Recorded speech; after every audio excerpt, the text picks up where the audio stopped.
A momentous decision impacting the nation's highest court. Justice Stephen Beyer, the most senior member of the liberal wing of the court, announced his retirement, setting the stage for a nomination battle on Capitol Hill for a new Supreme Court nominee. So joining us now with the very latest, ABC congressional correspondent Rachel Scott and ABC News contributor Kate Shaw.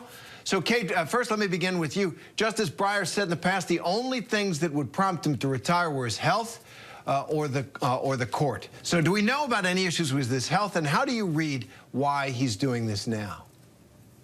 You know, Terry, we don't know anything about issues that have arisen with his health. He said nothing suggesting he is not in perfectly good health despite being 83 years old. So I don't think that health is the likely explanation for the timing of his retirement.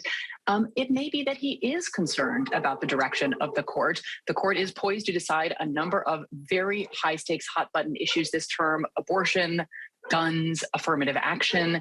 And he knows what's happening behind the scenes at the court. If the court is looking to upend the law in a number of areas, he's well aware of that. And he may be concerned about sticking around too long and jeopardizing his being replaced by someone with whom he shares most or many legal views. And so I think he may have decided to step down, giving President Biden enough time to, put up a nominee who can be confirmed well in advance of the midterm election, maybe even before the end of this court's term, which is about the end of June. And just looking ahead, ladies, the Supreme Court confirmation battles, they have been extremely contentious in Congress. Rachel, do we expect this nomination process to be any different?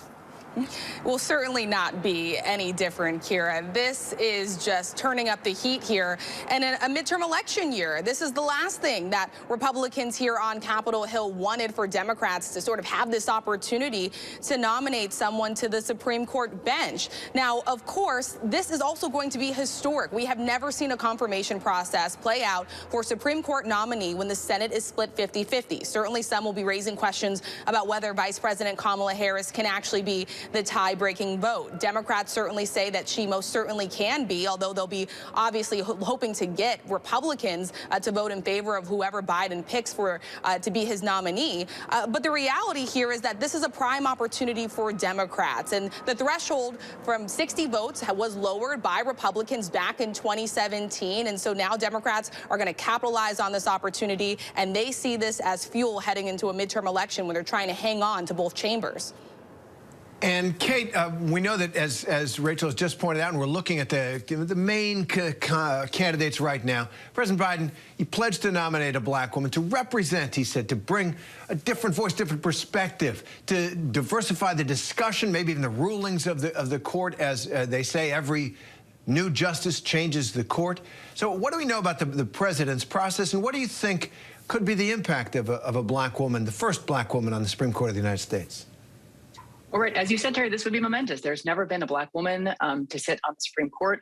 Biden has already made great strides in increasing the diversity of the lower federal courts. He has put, I believe, 8 black women nominees up to the courts of appeals. That's as many as previously had been put up in history. So, I think he's committed to this, and I do think that he's got a lot of very qualified candidates to choose from. Ketanji Brown Jackson, who is the first judge in the pictures that you just put up. She's a sitting judge on the D.C. Circuit. And in some ways, she's a no-brainer pick for this vacancy. She was just confirmed with several Republican votes. So it seems like it'd be very hard, certainly for any Democrats to peel off. She was able to attract every Democratic vote to the D.C. Circuit, and again, several Republicans. So if confirmation being relatively assured and a swift confirmation is what the Biden White House is most concerned about, I do think that she is the strong front runner. And, I think that it would be, significant. You would then have the liberal bloc on the court would be 3 women justices, 2 women of color. So Justice Sotomayor and Justice Kagan would be joined by a new colleague. And that would happen right around the time the court is poised to potentially overturn Roe versus Wade, or at least dramatically narrow access to legal abortion, as well as changing a lot of other areas of law: affirmative action, gun rights, environmental regulation.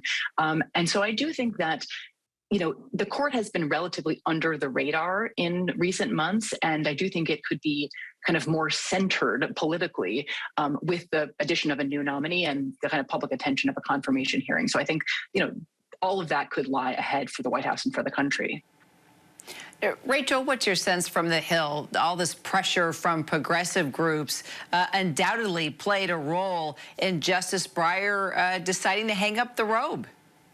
Progressives were adamant about this. They were calling on him to step down, to retire, because they really did see this as a prime opportunity, a time when the Senate is split 50-50, when the president and the Democrats have control of both chambers. They wanted this moment to happen. It's a moment in which many presidents want. Not everyone gets the opportunity, and they see in which the way that the Supreme Court obviously is leaning. Former President Donald Trump cementing the conservative majority on the bench. The topics that have come up during discussion right now, when we're talking and looking at the docket, when abortion, affirmative action, Democrats see that the court, in their opinion, is heading in the wrong direction. They wanted to seize on this moment. But also today, just talking from Democrats after this news broke, so many are actually pointing to the election, saying that elections, of course, do matter. When we look at those runoffs in Georgia, that gave Democrats the majority in the Senate. Congressman Jim Clyburn, who was the one who had the conversation with President Biden at the time when Biden was hoping to get his endorsement, Biden making him that promise that he would nominate, should he have the opportunity, a black woman to the bench. And so many thanking Congressman Clyburn for having that conversation today. Others obviously pointing to those two runoff races in Georgia there that cemented the majority in the Senate for Democrats. All right, Rachel Scott, Kate Shaw, thanks very much for that. Hi, everyone. George Stephanopoulos here. Thanks for checking out the ABC News YouTube channel. If you'd like to get more videos, show highlights, and watch live event coverage, click on the right over here to subscribe to our channel. And don't forget to download the ABC News app for breaking news alerts. Thanks for watching.